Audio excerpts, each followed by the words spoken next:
If your hand hasn't busted, and you didn't surrender, then it's time for the dealer to play their hand. The dealer will first flip over their whole card, the face-down card, and add up their 2-card hand. If the dealer has a hand total of 17 or higher, they will automatically stand. If the dealer has a hand total of 16 or lower, they will take additional hit cards. Doubling, splitting, and surrender are not available to the dealer, and the dealer does not have any choice with how they play their hand like the player does.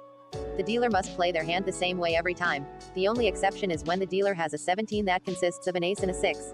This is called a soft 17, and, depending on the casino, this hand is sometimes hit by the dealer because it can also count as a 7 due to the flexible value of an ace, giving the dealer more chances to get a better hand than 17.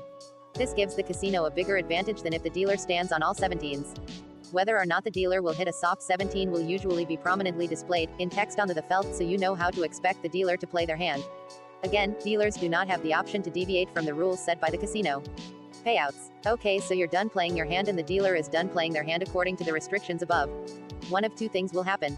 11 always doubles. Even with the well thought out expert tips above, winning at a slot machine can be tricky. That's because video slots are purely luck based.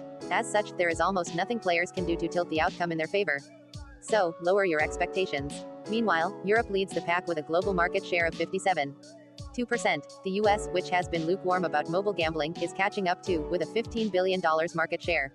And overall, the mobile gambling market growth rate is expected to hit 11.5% in the year between 2020 and 2027.